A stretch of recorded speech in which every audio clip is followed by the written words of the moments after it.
नमस्ते यहाँहरु सबैजनालाई स्वागत छ नेपाल अनलाइन स्कुलको युट्युब च्यानलमा। नेपाल राष्ट्र बैंक सहायक द्वितीयको जुन रिटन एक्जाम सेकेन्ड पेपर अन्तर्गतको इकोनोमिक्स टपिकलाई आजबाट हामी स्टार्ट गर्न गइरहेका छौं। त्यसैले अब आउनुहोस् हामी सुरुमा चाहिँ इकोनोमिक्स टपिकमा चाहिँ के पढ्नुपर्ने हुन्छ हामीले भनेर त्यसबारेमा छलफल गरौँ। त्यसपछि हामी च्याप्टर नम्बर 1 बाट चाहिँ स्टार्ट गर्ने छौं है। अब तपाई हामीलाई थाहा नै छ हामी इकोनोमिक्स टपिक पढ्दै छौं आजबाट भनेर, जुन चाहिँ रिटन एक्जामको लागि रहेको छ है। फर्स्ट पेपर यानी कि प्री टेस्टको लागि चाहिँ हामी रिटन एक्जामलाई सकेपछि पढ्ने छौं। तर हामी सुरुमा चाहिँ रिटन एक्जामको यो चाहिँ कुन पेपर हो भन्दाखेरि सेकेन्ड पेपर हो। रिटन एक्जाममा हामीले फर्स्ट पेपर र सेकेन्ड पेपर गरेर दुईवटा पेपरहरुमा पढ्नुपर्ने हुन्छ। अब सेकेन्ड पेपरमा चाहिँ इकोनोमिक्स पढ्छ हैन, त्यसपछि म्यानेजमेन्ट पढ्छ अनि बैंकिङ कानून र नीतिहरु पढ्छ। हामीले म्यानेजमेन्टै सकिसकेका छौं, त्यसपछि बैंकिङ पनि सकिसकेका छौं भने अब हामीले चाहिँ जुन पोलिसीजहरु एक्टहरु चाहिँ पढ्न बाँकी रहेको छ है। हामी क्रमैसँग पढ्ने छौं जुन सिलेबसको आधारमा रहेको छ सबै कुराहरु। र अब हामीले बुझ्नुपर्ने के छ भने यो इकोनोमिक्स टपिकमा जुन चाहिँ सेकेन्ड पेपरको लागि रिटन एक्जाममा है कतिवटा प्रश्नहरु आउँछ, कति मार्कको र टोटल मार्क कति रहेको छ भन्ने सम्बन्धमा पनि सुरुमा हामीले बुझ्न जरुरी हुन्छ। त्यसैले यो इकोनोमिक्सबाट रिटन एक्जाममा चाहिँ जम्मा 4 वटा क्वेशनहरु आउँछ है। 4 वटा क्वेशनहरु कति मार्कको, प्रत्येक क्वेशनको चाहिँ 10 मार्क रहेको छ है। अब यसै गरेर 10 नम्बरको 4 वटा प्रश्नहरु भनेको चाहिँ जम्मा 40 मार्कको यानी कि 40 मार्कको चाहिँ हामीलाई क्वेशनहरु आउने गर्छ रिटन एक्जाममा है इकोनोमिक्स टपिकबाट। त्यसैले अब यो 4 वटा प्रश्नहरु चाहिँ कतिवटा च्याप्टरहरुबाट आउँछ, हामीले कतिवटा टाइटलहरुमा चाहिँ पढ्नुपर्ने हुन्छ। हाम्रो टपिकहरु कन्टेन्टहरु चाहिँ के छ भन्ने सम्बन्धमा पनि अब जान्न जरुरी हुन्छ। यो थाहा भयो भने चाहिँ हामीलाई पढ्न पनि एकदमै सजिलो हुनेछ है। अब सुरुमा चाहिँ हामी यहाँ कन्टेन्टहरु हेर्छौं है। हामीले के पढ्नु पर्छ त यो इकोनोमिक्समा।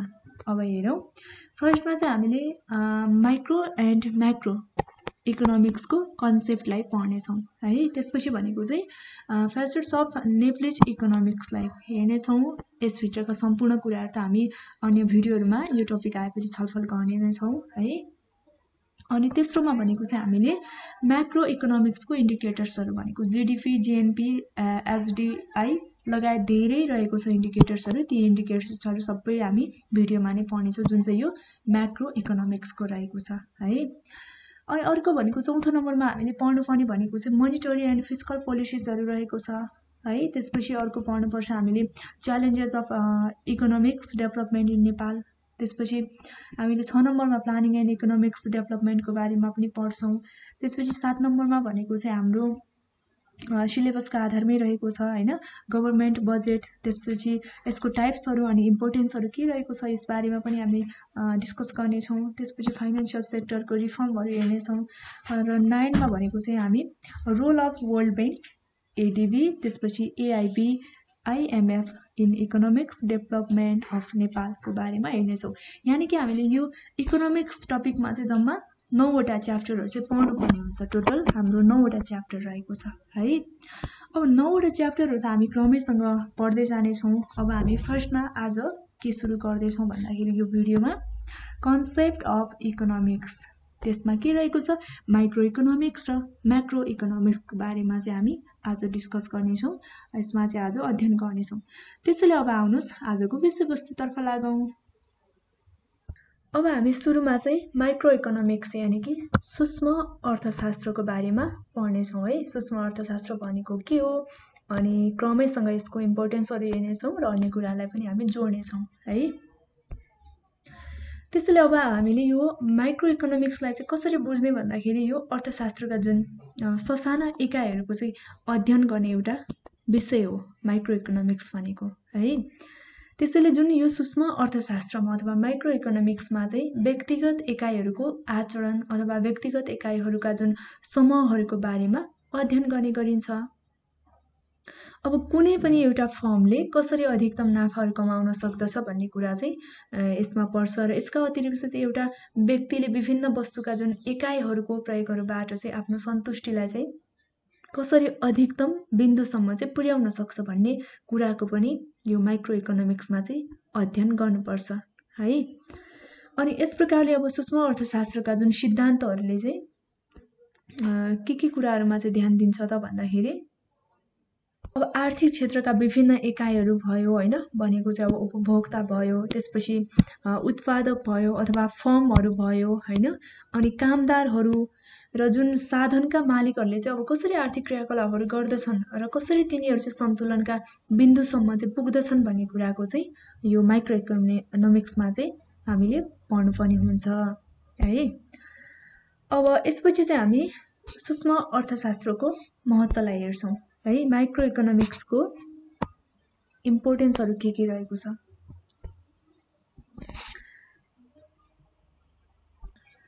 अब यो सूक्ष्म अर्थशास्त्रको चाहिँ सैद्धान्तिक र व्यावहारिक महत्त्व रहन्छ है। र सूक्ष्म अर्थशास्त्रको जुन उत्पादन मूल्य निर्धारण गर्नका लागि सामाजिक कल्याण अनि साधनहरूको चाहिँ उचित बाँडफाँडहरूको क्षेत्रमा चाहिँ विशेष महत्त्व रहेको हुन्छ।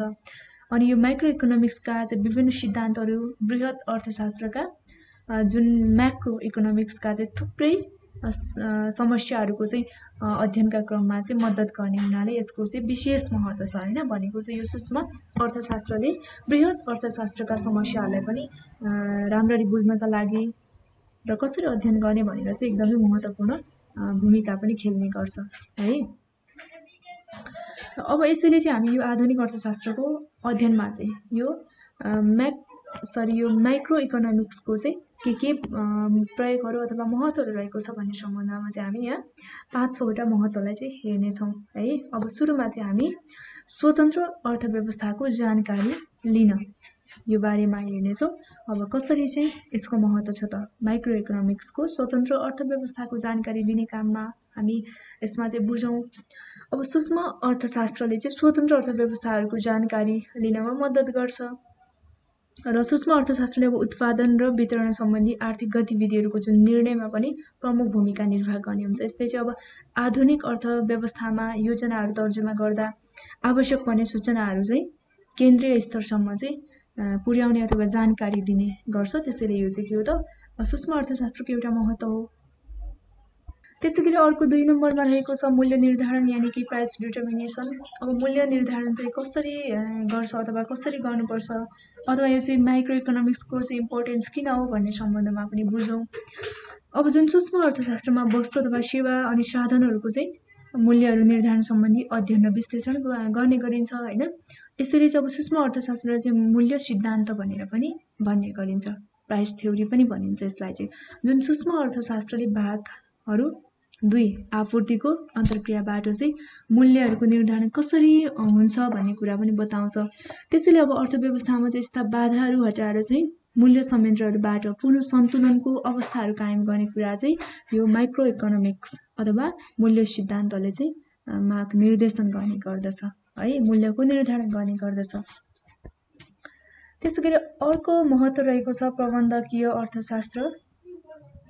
अब यो चाहिँ कस्तो प्रकारको हो त भन्दाखेरि यो प्रबन्धकीय अर्थशास्त्रमा पनि अब सूक्ष्म अर्थशास्त्रको चाहिँ महत्त्व रहेको हुन्छ। किनभने अब सूक्ष्म अर्थशास्त्रको मूल्य निर्धारणहरू हैन, भागहरू विश्लेषण, त्यसपछि पूर्वानुमान अनि उत्पादन र लागतको विश्लेषण अनि नाफा निर्धारण, लगानी सम्बन्धी अब निर्णयहरू आदिको विषयमा चाहिँ व्यावसायिक क्षेत्रको चाहिँ छलफल हुने अध्ययन गर्ने भएकोले यसमा चाहिँ महत्त्वपूर्ण भूमिका रहन्छ यो प्रबन्धकीय अर्थशास्त्रमा।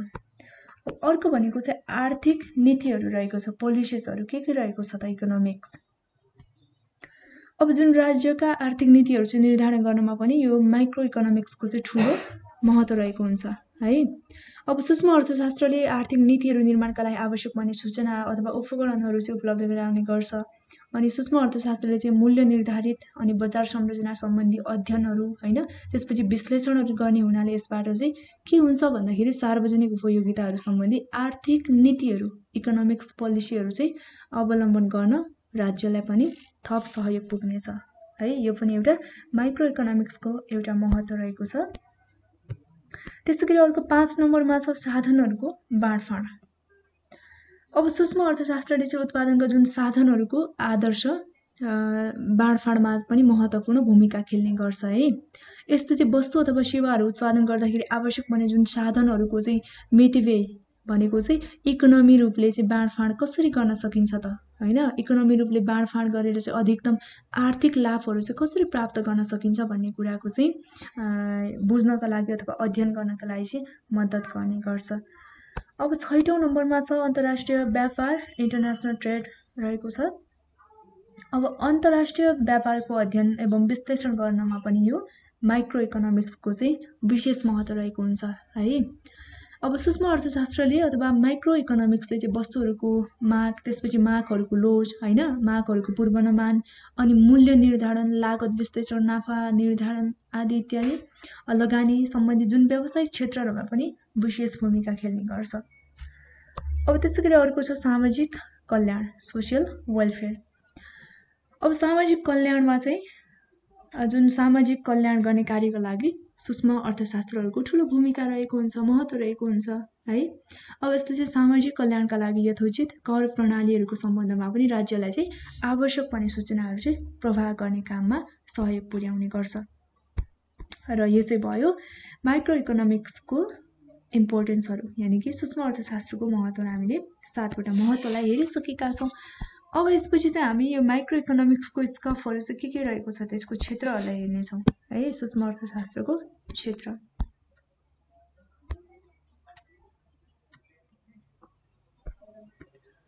अब सूक्ष्म अर्थशास्त्रले चाहिँ हामीलाई थाहा छ अर्थतन्त्रका ससाना कुराहरूको सम्बन्धमा मात्रै अध्ययन गर्ने गर्छ है। अब यस कुराको पुष्टि चाहिँ अब विभिन्न अर्थशास्त्रीहरूले दिएका छन् परिभाषाहरूद्वारा है। यस प्रकार अब जुन माइक्रो इकोनोमिक्सले चाहिँ अर्थतन्त्रका व्यक्तिगत इकाइ भयो अथवा व्यक्तिगत उपभोक्ताहरू, व्यक्तिगत फर्महरू अथवा उद्योग र तिनीहरूका चाहिँ ससाना समूहहरूसँग चाहिँ सम्बन्धित विषयवस्तुहरूमा अध्ययन गर्ने गर्छ। विषयवस्तुका सम्बन्धमा चाहिँ अध्ययन गर्ने गर्छ माइक्रो इकोनोमिक्सले। अनि यो सूक्ष्म अर्थशास्त्रले अध्ययन गर्ने यिनै विषयहरूलाई नै यसका अध्ययनका चाहिँ क्षेत्र अन्तर्गत समेट्ने गरिन्छ है। र यस प्रकार सामान्य रूपमा चाहिँ हामीले सूक्ष्म अर्थशास्त्रको क्षेत्रहरू चाहिँ सीमित देखिए तापनि के हुन्छ भन्दा व्यक्तिगत रूपमा चाहिँ सम्पूर्ण अर्थव्यवस्थाहरूको चाहिँ एउटा मुख्य आधारको रूपमा रहेको पाउँछौँ। त्यसैले गर्दा हामी यो माइक्रो इकोनोमिक्सको स्कोपहरूलाई चाहिँ विभिन्न भागमा बाँडेर चाहिँ अध्ययन गर्नेछौँ। अब फर्स्टमा चाहिँ हामी उत्पादनको मूल्य निर्धारण सम्बन्धी सिद्धान्त रहेको छ, यो बारेमा अध्ययन गर्नेछौँ। थ्योरी अफ प्रोडक्ट प्राइसिङ रहेको छ है। अब यो मूल्य सिद्धान्त भन्नाले चाहिँ कसरी बुझ्ने त भन्दाखेरि यहाँ मैले उल्लेख गरेकी छु, सूक्ष्म अर्थशास्त्रले उत्पादन विभिन्न वस्तुहरूको मूल्यहरू कसरी निर्धारण गरिन्छ भन्ने सम्बन्धमा चाहिँ अध्ययन गर्ने भएकोले यसलाई चाहिँ अर्को के पनि भनिन्छ, मूल्य सिद्धान्त पनि भनिन्छ है। अब सामान्यतया कुनै पनि वस्तुहरूको मूल्यको माग अथवा आपूर्तिहरूको आधारमा गर्ने गरिन्छ। अर्थात् भनेको चाहिँ यो P equals to F functions demand and supply है। यहाँ P भनेको चाहिँ प्राइस भयो हो, त्यसपछि भनेको D भनेको डिमान्ड भयो अनि S भनेको चाहिँ अब सप्लाई है। यसरी चाहिँ जनाउन सकिन्छ। यति मात्रै नभएर अब कुनै वस्तुहरूको मूल्य त्यस वस्तुप्रति उपभोक्ताको रुचि अथवा आचरण हैन, प्रतिस्थापन, वस्तुको मूल्यहरू आदिद्वारा पनि प्रभावित हुन्छ। त्यसैले अब सूक्ष्म अर्थशास्त्रको अध्ययनका जुन क्षेत्रभित्र मागको सिद्धान्त अथवा उपभोक्ताहरूको व्यवहार सम्बन्धी सिद्धान्त आदिका सम्बन्धमा पनि अध्ययन गर्ने गरिन्छ है। त्यसैगरी नम्बर 2 मा रहेको छ उत्पादनका साधनहरूको मूल्य निर्धारण रहेको छ है। अब कुनै पनि वस्तुहरूको मूल्य निर्धारणको सिद्धान्तमा चाहिँ आधारित हुन्छ यो। र वस्तुहरू उत्पादन गर्दाखेरि अब विभिन्न किसिमका साधनहरू जस्तो श्रम, पुँजी अनि भूमि अथवा उद्यमीहरूको संयुक्त प्रयासहरूबाट चाहिँ गर्ने गरिन्छ हैन। र ती साधनहरू चाहिँ प्रयोग गरे बापत अब साधनका मालिकहरूलाई चाहिँ के तिर्नुपर्छ त भन्दाखेरि ज्याला, लगान, ब्याज अथवा मुनाफा प्रदान गर्नुपर्छ अथवा तिर्नुपर्छ। र यी उत्पादनका अब विभिन्न साधनहरू चाहिँ उत्पादन कार्यको लागि प्रयोग गरे बापत पारिश्रमिक के का आधारमा चाहिँ दिइन्छ त अथवा पारिश्रमिकहरू चाहिँ कसरी निर्धारण गर्ने गरिन्छ भन्ने सम्बन्धमा चाहिँ यो उत्पादनका साधनहरूको मूल्य निर्धारण सिद्धान्त चाहिँ केमा अध्ययन गरिन्छ भन्दाखेरि सूक्ष्म अर्थशास्त्रले अध्ययन गर्ने गर्दछ। त्यसपछि अर्को रहेको छ आर्थिक कल्याणको सिद्धान्त। यसमा चाहिँ हामी उत्पादन दक्षता र जुन वितरणमा दक्षता पनि रहेको छ है। अब यो आर्थिक कल्याणको सिद्धान्त चाहिँ के हो त भन्ने सम्बन्धमा जुन सूक्ष्म अर्थशास्त्रहरूको महत्त्वपूर्ण भागहरू चाहिँ के हो त आर्थिक कल्याणको सिद्धान्त पनि हो। अब त्यसैले गर्दा यसलाई चाहिँ कल्याण अर्थशास्त्र पनि भन्ने गरिन्छ है, यो आर्थिक कल्याणको सिद्धान्तलाई चाहिँ। यस अन्तर्गत चाहिँ अब आर्थिक कार्यदक्षताका सम्बन्धमा पनि अब अध्ययन गर्ने गरिन्छ। यसका साथसाथै आर्थिक कल्याणको सिद्धान्तले जुन अर्थशास्त्रका विषयवस्तुहरूलाई चाहिँ अधिकतम कुशलता पनि प्रदान गर्छ। त्यस कारणले गर्दा यसको प्रमुख कार्यहरू चाहिँ आर्थिक दक्षता प्रदान गर्नु हो हैन। यसका साथै चाहिँ आर्थिक दक्षता अन्तर्गत चाहिँ अब कुन कुन विषय पर्दछ भन्दा एउटा उत्पादन दक्षता पर्छ, अर्को भनेको चाहिँ वितरणमा दक्षता गरेर दुई विषयहरू चाहिँ पर्ने गर्दछ है। त्यसपछि अर्को हेरौँ साधनहरूको बाँडफाँड। अब सूक्ष्म अर्थशास्त्र विभिन्न किसिमका जुन साधनहरूको बाँडफाँडको सम्बन्धमा पनि अध्ययन गर्ने गर्छ। सूक्ष्म अर्थशास्त्रका अब के आफ्ना मान्यताहरू पनि छन्। यसले चाहिँ के गर्छ भन्दाखेरि साधनहरूको कुल परिमाणहरूलाई चाहिँ स्थिर मान्दछ है। अब विभिन्न वस्तुहरूको उत्पादनका लागि चाहिँ ती सीमित साधनहरूको आदर्श बाँडफाँडहरू कसरी गरिन्छ भन्ने सम्बन्धमा अथवा यो विषयवस्तुको बारेमा चाहिँ अध्ययन गर्ने भनेको चाहिँ यो सूक्ष्म अर्थशास्त्रले हो है। अब यसबाट चाहिँ साधनहरूको बाँडफाँडहरू कसरी गर्ने, कुन कुन विषयवस्तुहरू कति कति मात्रामा चाहिँ उत्पादन गर्ने, कसरी उत्पादन गर्ने भन्ने कुराहरूको सम्बन्धमा चाहिँ जानकारी हुन्छ है यो साधनहरूको बाँडफाँडबाट। र यो चाहिँ भयो हामीले हेरेको भनेको सूक्ष्म अर्थशास्त्रको क्षेत्रहरू यानि कि स्कोप अफ माइक्रो इकोनोमिक्स। हामीले एउटा भनेको उत्पादन मूल्य निर्धारण सम्बन्धी सिद्धान्त हेर्यौँ। त्यसपछि नम्बर 2 मा उत्पादनका साधनहरूको मूल्य निर्धारणलाई हेर्यौँ अनि आर्थिक कल्याणको सिद्धान्त, त्यसपछि साधनहरूको बाँडफाँड हेरिसकेका छौँ है। अब यसपछि चाहिँ सूक्ष्म अर्थशास्त्रका सीमाहरू के रहेको छ त भन्ने सम्बन्धमा पनि हेरौँ।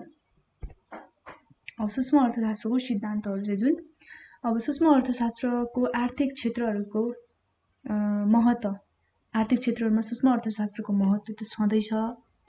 अब यति भए तापनि यसका केही सीमाहरू चाहिँ विद्यमान छन् है। र खास गरेर चाहिँ अब यो नव अर्थशास्त्रीहरूको समयसम्ममा चाहिँ यसले व्यापकता पनि पाएको थियो जुन सीमाहरूले है। यसले चाहिँ अब सम्पूर्ण अर्थशास्त्रहरूलाई चाहिँ छुट्टा छुट्टै भागहरूमा विभाजन गरेर आर्थिक विश्लेषणहरू गर्ने हुनाले चाहिँ कुनै विशेष परिस्थितिहरूमा यसको केही सीमाहरू पनि निर्धारण गरिएको छ। अब ती सीमाहरू चाहिँ 4वटा रहेको छ। फर्स्टमा रहेको छ पूर्ण रोजगारीको मान्यतामा आधारित हुन्छ यो। त्यसपछि दोस्रोमा भनेको चाहिँ सूक्ष्म अर्थशास्त्रको निष्कर्ष भनेको चाहिँ सम्पूर्ण अर्थव्यवस्थामा लागू हुँदैन अथवा लागू हुन सक्दैन है। अर्को सीमा भनेको चाहिँ अब थर्डमा चाहिँ के छ भने सूक्ष्म अर्थशास्त्रले जुन अर्थव्यवस्थाका ससाना भागहरूको मात्रै अध्ययन गर्छ, यो पनि एउटा यसको लिमिटेसन हो किनकि यसले चाहिँ ससाना भागहरूको मात्रै अध्ययन गर्ने गर्छ नि त है। त्यही भएर अब अर्को चौथोमा चाहिँ सूक्ष्म अर्थशास्त्रले सम्पूर्ण आर्थिक समस्याहरूको समाधान हुँदैन यो सूक्ष्मले है। र यो भयो हामीले पढेको भनेको चाहिँ सूक्ष्म अर्थशास्त्रका सीमाहरू रहेको छ। र यो सँगसँगै हामीले चाहिँ माइक्रो इकोनोमिक्सको लिमिटेसन, यसको इम्पोर्टेन्सहरू हेरिसकेका छौँ। अब यसपछि चाहिँ हामी बृहत अर्थशास्त्र यानि कि म्याक्रो इकोनोमिक्सको बारेमा पढ्नेछौँ।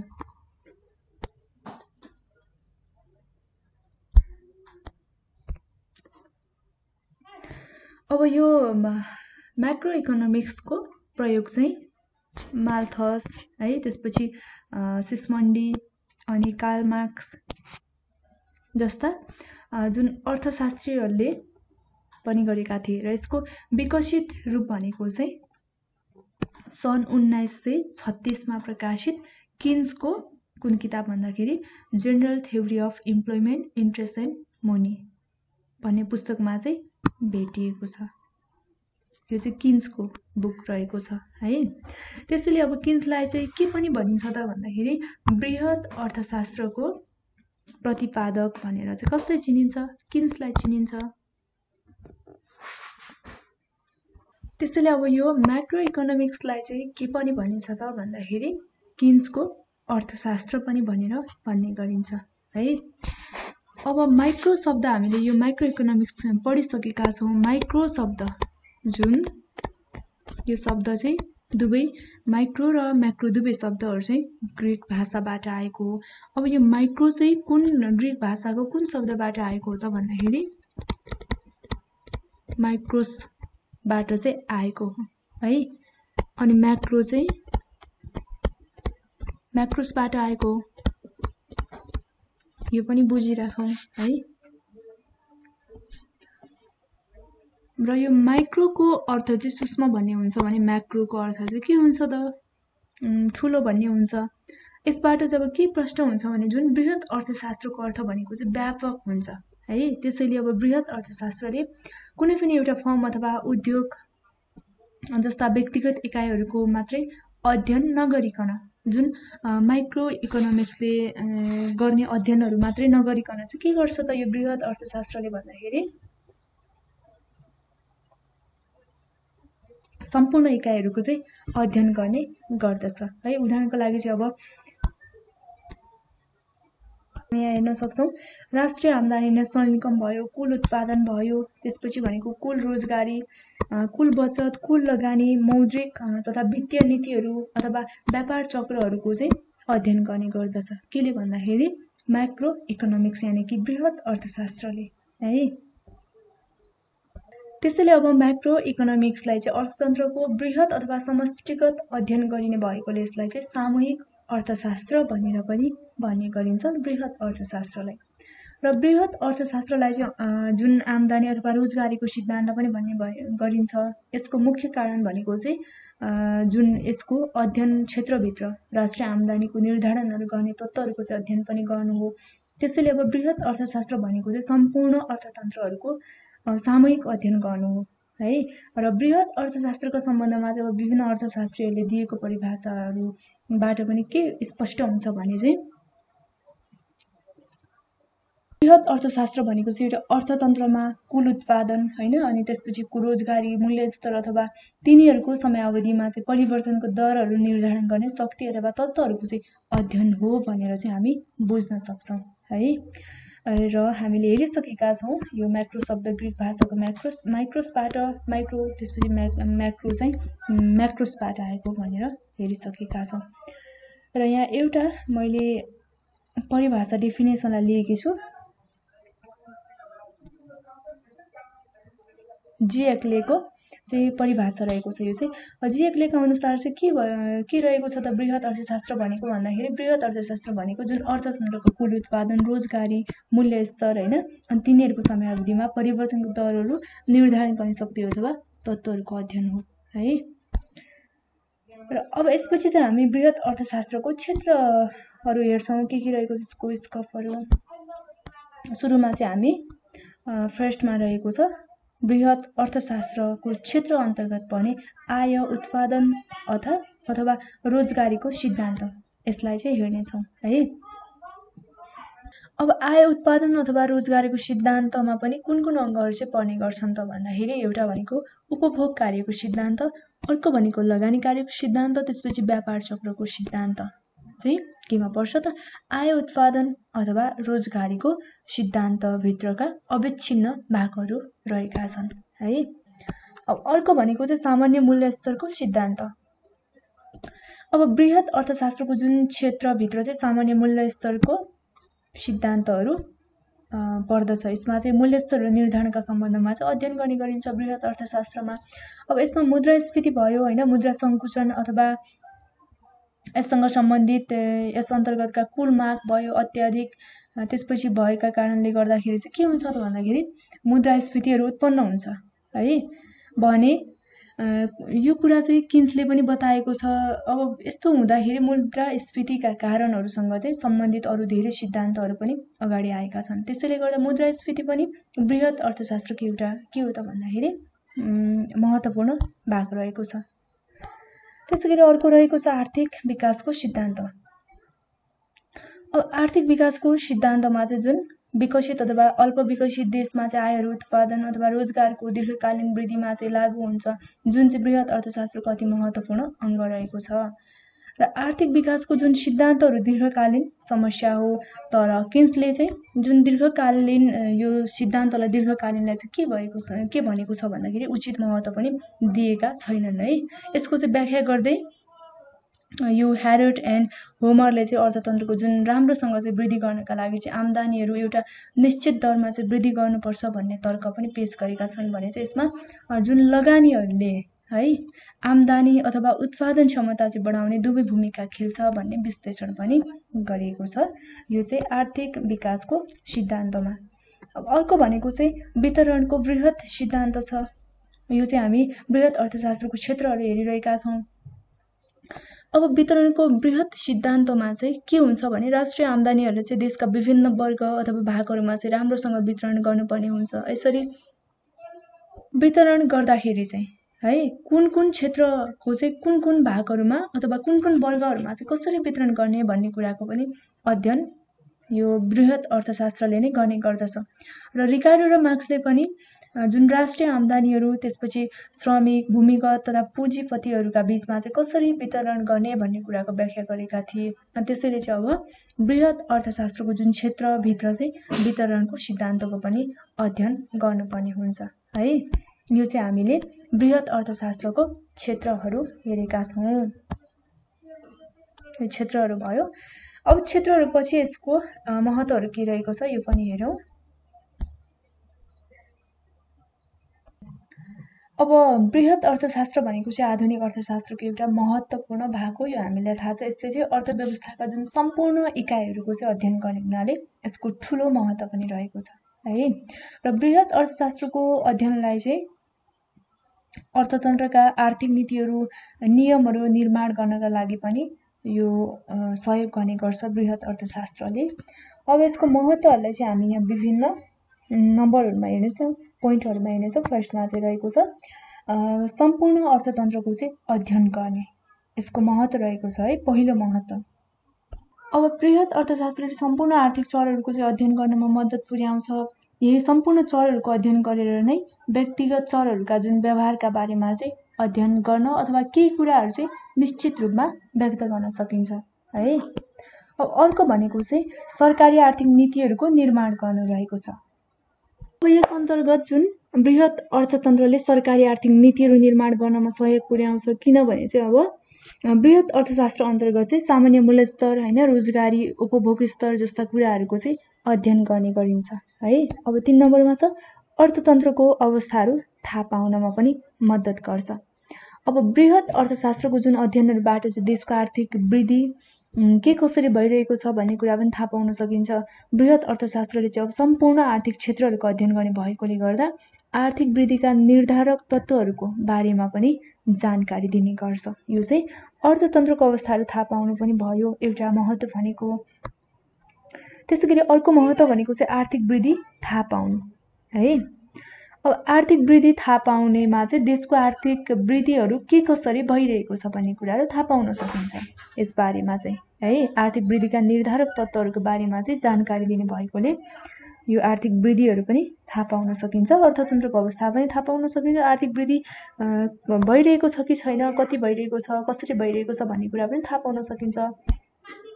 त्यसपछि अर्को छ राष्ट्रिय आम्दानी तथा आर्थिक योजना। अब राष्ट्रिय आम्दानी अथवा आर्थिक योजनामा चाहिँ के हुन्छ भने बृहत अर्थशास्त्र देशको राष्ट्रिय आम्दानीहरू बारेमा जानकारी लिन र आर्थिक योजनाका निर्धारण गर्नका लागि चाहिँ त्यो कुराहरूमा पनि जुन आर्थिक योजनाका निर्धारण गर्नमा पनि सघाउ पुर्याउने हुन्छ है। अर्को भनेको चाहिँ समूहगत चरहरूको अध्ययन गर्नु रहेको छ। अब बृहत अर्थशास्त्रले जुन समूहहरूबाट चरहरूको अध्ययन गर्ने हुनाले चाहिँ अर्थतन्त्रमा अर्को पनि थप ठुलो महत्त्व पुग्दछ अथवा सहयोग पुग्दछ। त्यसैगरी 7 नम्बरमा छ मौद्रिक समस्या समाधान गर्न। अब बृहत अर्थशास्त्रले जुन देशको मौद्रिक समस्याहरू समाधानका उपायहरू पनि थाहा पाउनलाई चाहिँ मद्दत गर्ने गर्छ है। देशको अर्थतन्त्रमा जुन मुद्राको मूल्यले मुद्रास्फीति अनि विस्मृतिहरूले चाहिँ अर्थतन्त्रमा पार्ने असरहरू, त्यसका निराकरणका उपायहरू थाहा पाउनलाई चाहिँ यो बृहत अर्थशास्त्रको अध्ययनबाट सहयोग मिल्दछ। त्यसैले अब बृहत अर्थशास्त्रले चाहिँ अर्थतन्त्रका जुन अन्य विविध पक्षहरूको पनि विश्लेषण गर्नमा सहयोग पुर्याउँछ। यति मात्र नभई अन्त्यमा चाहिँ के पनि हामीले भन्नुपर्छ अथवा बुझ्नुपर्छ भन्दाखेरि अर्थशास्त्रले सम्पूर्ण इकाइहरूको आर्थिक क्रियाकलाप अथवा व्यवहारहरूको अध्ययन गर्ने हुनाले चाहिँ अर्थतन्त्रमा यसको महत्त्वपूर्ण भूमिका रहेको हुन्छ र बृहत यानि कि म्याक्रो इकोनोमिक्सको अध्ययन बिना चाहिँ अर्थतन्त्रको अध्ययन गर्न सकिँदैन अथवा अपुरो रहन्छ है। यो चाहिँ हाम्रो इम्पोर्टेन्स अफ म्याक्रो इकोनोमिक्स यानि कि बृहत अर्थशास्त्रको महत्त्वहरू। यो अर्थशास्त्रको अध्ययन बिना चाहिँ अर्थतन्त्र नै अपूर्ण रहन्छ अथवा अर्थतन्त्रको चाहिँ अध्ययन गर्न सकिँदैन है। अब यसपछि लिमिटेसनहरू हेरौँ। यसको के रहेको छ, बृहत अर्थशास्त्रका सीमाहरू हेर्छौँ। अब सीमाहरूमा चाहिँ फर्स्ट नम्बरमा छ एउटा भनेको बृहत निष्कर्षलाई व्यक्तिगत इकाइमा प्रयोग गर्न नसकिने है। अर्को भनेको चाहिँ सामूहिक रूपमा निकालेको जुन निष्कर्षले वास्तविक तथ्यहरूलाई चाहिँ लुकाउन पनि सक्दछ, वास्तविक तथ्यलाई। अर्को भनेको चाहिँ आर्थिक क्षेत्रको मापन सम्बन्धी कठिनाइ, जुन आर्थिक क्षेत्रमा भएको सम्पूर्ण कुराहरूको चाहिँ मापन गर्नमा पनि कठिनाइ हुने हुन्छ, यो पनि एउटा लिमिटेसन भयो यसको। अर्को भनेको चाहिँ सम्पूर्ण समूहमा समान प्रभाव नपर्ने है, सम्पूर्ण समूहमा अथवा सबै क्षेत्रमा चाहिँ समान प्रभाव नपर्ने पनि हुन्छ। यो पनि के हो त भन्दाखेरि बृहत अर्थशास्त्रको एउटा लिमिटेसन छ। अब यो लिमिटेसन पछि चाहिँ हामीले माइक्रो इकोनोमिक्स पनि पढिसकेका छौँ, त्यसपछि म्याक्रो इकोनोमिक्स पनि हामीले पढिसकेका छौँ। अब माइक्रो र म्याक्रो इकोनोमिक्स बीचमा चाहिँ के डिफ्रेन्सहरू रहेको छ हेरौँ। अब यसलाई पनि डिफ्रेन्सलाई चाहिँ हामी यहाँ पोइन्टमा हेर्छौँ है। एउटा भनेको चाहिँ फर्स्टमा हामी शाब्दिक अर्थको भिन्नता रहेको छ। यो शाब्दिक अर्थमा चाहिँ सूक्ष्म अर्थशास्त्र र बृहत अर्थशास्त्रमा कसरी फरक रहेको छ त, यसको मिनिङमा हेरौँ। फर्स्टमा चाहिँ हामी यो शाब्दिक अर्थमा भिन्नतालाई हेरौँ है, कसरी भिन्न छ त, डिफ्रेन्स इन लिटरल मिनिङ रहेको छ। अब शाब्दिक अर्थमा भिन्नता भन्ने बित्तिकै हामीलाई थाहा छ यो माइक्रो भन्ने चाहिँ ग्रिक भाषाको कुन शब्दबाट, माइक्रो भन्ने चाहिँ माइक्रोसबाट आएको भने अब म्याक्रो चाहिँ कुनबाट आएको हो त, म्याक्रोसबाट आएको। हामीले यो अघि पनि हेरिसकेका छौँ है, जसको अर्थ यो माइक्रोको चाहिँ सानो भन्ने हुन्छ है, यो म्याक्रोको चाहिँ बृहत व्यापक अथवा ठुलो भन्ने हुन्छ। अब अर्को भनेको चाहिँ यो माइक्रो इकोनोमिक्सले चाहिँ अर्थतन्त्रको जुन साना साना इकाइहरूको अध्ययन गर्छ भने यो म्याक्रो इकोनोमिक्सले चाहिँ जुन अर्थतन्त्रको ठुला ठुला इकाइहरूको चाहिँ अध्ययन गर्ने गर्छ है। यो चाहिँ भयो शाब्दिक अर्थमा भिन्नता। अब दोस्रोमा भनेको चाहिँ अध्ययनको उद्देश्यमा भिन्नता, difference in objectives of the study. अध्ययनको उद्देश्यमा चाहिँ कसरी भिन्नता रहेको छ यसलाई पनि बुझौँ। अब माइक्रो इकोनोमिक्सको यानि कि सूक्ष्म अर्थशास्त्रको है यसको उद्देश्य चाहिँ के हुन्छ त भन्दाखेरि अधिकतम सन्तुष्टि अथवा उपयोगिताहरू प्राप्त गर्न, त्यसपछि मागहरू बढाउने, अधिकतम नाफाहरू कमाउन, पूर्तिलाई बढाउन चाहिँ यो माइक्रो इकोनोमिक्सको अब्जेक्टिभ्स हो अथवा उद्देश्य रहेको छ भने अब म्याक्रो इकोनोमिक्सको चाहिँ उद्देश्य के रहेको छ भन्दा यसको चाहिँ अधिकतम राष्ट्रिय आयहरू प्राप्त गर्न है, त्यसपछि भनेको पूर्ण रोजगारी प्रदान गर्न, आर्थिक वृद्धि गर्न, त्यसपछि मूल्य स्थिरता ल्याउन, भुक्तानी सन्तुलनलाई कायम राख्नु चाहिँ के हो त भन्दाखेरि यो बृहत अर्थशास्त्रको उद्देश्य रहेको छ। त्यसैले गर्दा अध्ययनको जुन उद्देश्यमा पनि भिन्नता रहेको छ माइक्रो एन्ड म्याक्रो इकोनोमिक्समा है। त्यसै गरी अब चाहिँ हामी जुन अध्ययनको क्षेत्रमा चाहिँ के भिन्नता रहेको छ यो क्षेत्रको आधारमा पनि भिन्नतालाई हेर्नेछौँ। अब सूक्ष्म र जुन बृहत अर्थशास्त्रको अध्ययनको क्षेत्रहरू पनि फरक फरक हुन्छ यो हामीलाई थाहा छ है। अब सूक्ष्म अर्थशास्त्रले भनेको चाहिँ हामीलाई थाहा छ अर्थतन्त्रका जुन साना साना इकाइहरूको मात्रै अध्ययन गर्ने हुन्छ। त्यसैले गर्दा यो सूक्ष्म अर्थशास्त्रको चाहिँ क्षेत्र के हुन्छ त सीमित हुन्छ, यसको चाहिँ सीमित क्षेत्र हुन्छ है। तर यसको ठिक अपोजिट अथवा फरक के हुन्छ त भन्दाखेरि यो म्याक्रो इकोनोमिक्स यानि कि बृहत अर्थशास्त्रले चाहिँ अर्थतन्त्रका जुन ठुला ठुला इकाइहरूको पनि अध्ययन गर्ने हुनाले यसको क्षेत्र चाहिँ बृहत हुन्छ बृहत हुन्छ क्षेत्र है म्याक्रो इकोनोमिक्सको। जस्तो कि राष्ट्रिय आय, राष्ट्रिय उत्पादन, रोजगारीको स्तरहरू, मूल्य स्तरहरूको बारेमा अध्ययन गर्ने भएकोले गर्दा यसको क्षेत्र चाहिँ एकदम बृहत हुन्छ। यो चाहिँ जुन क्षेत्रको आधारमा भिन्नता भयो सूक्ष्म अर्थशास्त्र र बृहत अर्थशास्त्रको बीचमा। अब अर्को डिफरेन्स भनेको चाहिँ के रहेको छ भन्दा पूर्ण रोजगारीको मान्यतामा भिन्नता है, differences in assumption of full employment.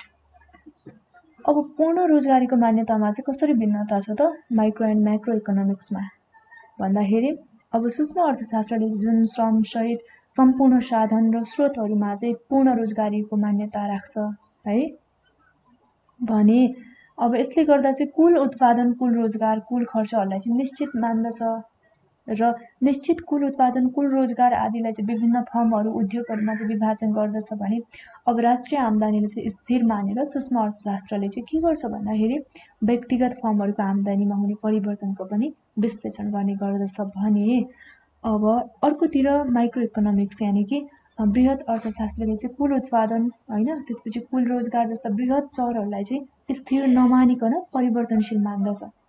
माइक्रोले चाहिँ स्थिर मान्दथ्यो र म्याक्रोले चाहिँ स्थिर मान्दैन, के मान्छ भन्दाखेरि परिवर्तनशील मान्दछ।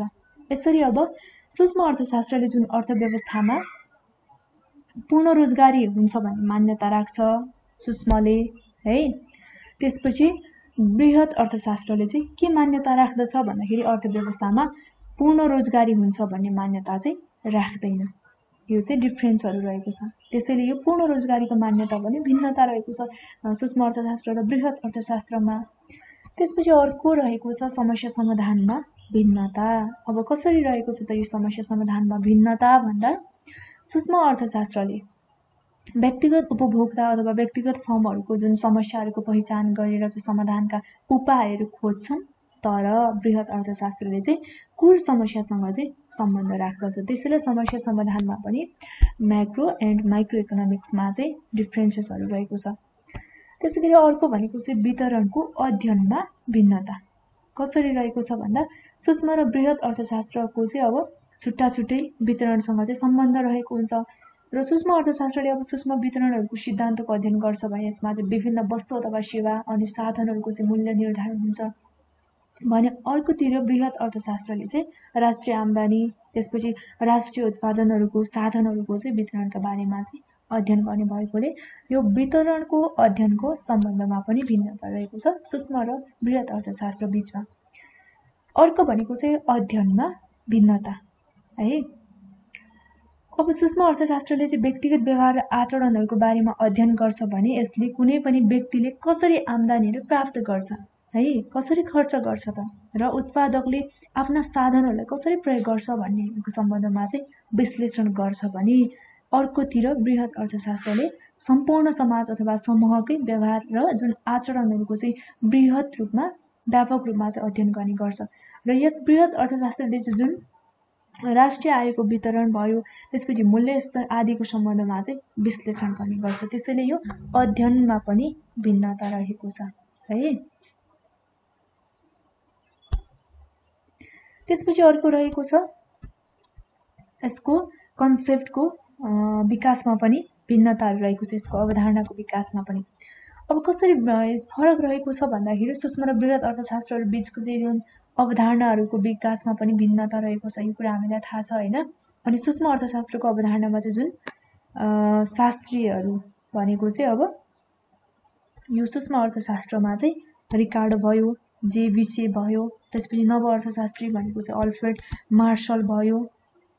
यी व्यक्तिहरूले चाहिँ सूक्ष्म अर्थशास्त्रलाई चाहिँ प्रयोगमा ल्याएका हुन् भने बृहत यानि कि म्याक्रो इकोनोमिक्सलाई चाहिँ जुन यसको अवधारणा चाहिँ जेएम किन्स र अन्य आधुनिक अर्थशास्त्रीहरूले प्रयोगमा ल्याएको हो। त्यसैले यसको कन्सेप्ट अथवा अवधारणा पनि भिन्नता रहेको छ है। र हामीले चाहिँ यहाँ सूक्ष्म अथवा बृहत अर्थशास्त्रहरू बीचमा चाहिँ के फरक रहेको छ भनेर पढिसकेका छौँ। हामीले कतिवटा भन्दाखेरि 5-6 वटा फरकहरूलाई चाहिँ विभिन्न अवधारणा भयो, शाब्दिक अर्थहरूमा भयो हैन, अध्ययनको उद्देश्य भयो, क्षेत्रहरू भयो, यहाँ सम्पूर्ण जुन विषयमा चाहिँ के फरक रहेको छ, माइक्रोले के गर्छ, म्याक्रोले के गर्छ त भनेर फरकहरू पनि पढिसकेका छौँ। र यो सँगसँगै हाम्रो जुन फर्स्ट च्याप्टरमा रहेको कन्सेप्ट अफ इकोनोमिक्स जुन चाहिँ माइक्रो इकोनोमिक्स र म्याक्रो इकोनोमिक्सको बारेमा हामीले छलफल गरिसकेका छौँ। अब यो च्याप्टरबाट चाहिँ हामीले कुन कुन प्रश्नहरू चाहिँ कसरी चाहिँ अध्ययन गर्न सक्छौँ अथवा प्र्याक्टिस गर्न सक्छौँ, हामीले प्रश्नहरू बनाएर चाहिँ कसरी नोटहरू बनाउन सक्छौँ भन्दाखेरि एउटा भनेको चाहिँ सूक्ष्म अर्थशास्त्र भनेको के हो, यसको क्षेत्रहरूको बारेमा उल्लेख गर्न सक्छौँ, यसलाई प्रश्न बनाएर नोट बनाउन सक्छौँ है। त्यसपछि अर्को भनेको चाहिँ बृहत अर्थशास्त्रको परिचय हामीले दिन सक्छौँ, यो पनि हामीले पढिसकेका छौँ। र अब सूक्ष्म र बृहत अर्थशास्त्र बीचमा चाहिँ के फरक छ त हामीले यो भर्खरै मात्र यहाँ हेरिसकेका छौँ 5-6वटा पोइन्टहरूमा, यसलाई पनि उल्लेख गर्न सक्छौँ।